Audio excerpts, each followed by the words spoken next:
उद्धव ठाकरे यांच्या बॅगची सलग दुसऱ्या दिवशी तपासणी काल वणीमध्ये तर आज औसामध्ये घेतली झाडाझडती।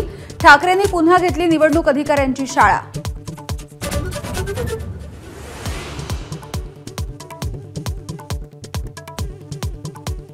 बटेंगे तो कटेंगे या योगी आदित्यनाथांच्या वक्तव्याला मुख्यमंत्री शिंदेंचं समर्थन तर अजित पवारांचा विरोध। पण एक है तो सेफ है या मोदींच्या वक्तव्याला अजित पवारांचा पाठिंबा।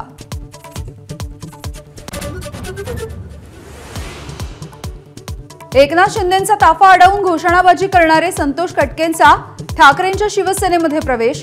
घोषणाबाजीच्या नंतर संतापलेल्या मुख्यमंत्र्यांनी थेट काँग्रेसच्या कार्यालयामध्ये दिली होती धडक। माहीमध्ये भाजपचा यू टर्न, आधी अमित ठाकरेंना पाठिंबा, आता सदा सरवणकरांचा प्रचार। भाजपचे झेंडे आणि कार्यकर्ते प्रचारात।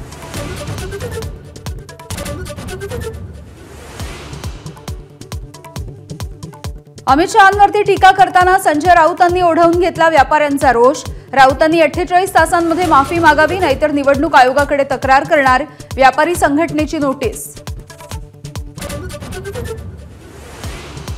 गुजराती नेत्यांची तळी उचलणारे राज ठाकरे म्हणजे दुसरे मोरारजी देसाई, संजय राऊतांचे टीकास्त्र। काल राज ठाकरेंकडून थेट उद्धव ठाकरेंवर निशाणा।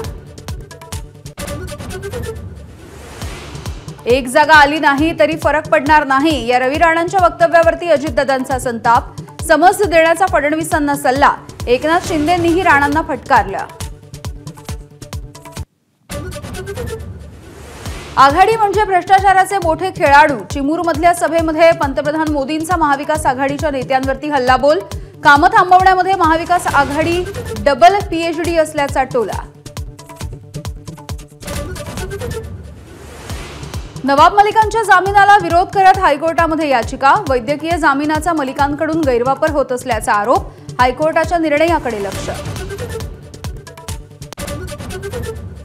हरियाणाची पुनरावृत्ती टाळण्यासाठी उद्धव ठाकरेंचं नाव मुख्यमंत्री पदासाठी जाहीर करा, आपचे खासदार संजय सिंह यांची मागणी। हरियाणावरून काँग्रेसलाही टोला। राज ठाकरे यांचे एकेकाळचे निकटवर्तीय राजन शिरोडकर यांचं दीर्घ आजारामुळे निधन। मनसेच्या स्थापनेमध्ये बजावलेली महत्त्वाची भूमिका, 3 वर्षांपूर्वी शिवसेनेमध्ये केला होता प्रवेश। मुंबई आंतरराष्ट्रीय विमानतळावरती पकडलं 2.25 कोटी रुपये किमतीचं 3 किलो सोनं। दुबईमधून आलेल्या प्रवाशाला बेड्या। ऐन लग्नसराईच्या तोंडावरती सोनं झालं स्वस्त। गेल्या 5 दिवसांमध्ये सोन्याचे दर 4,000 रुपयांनी घसरले।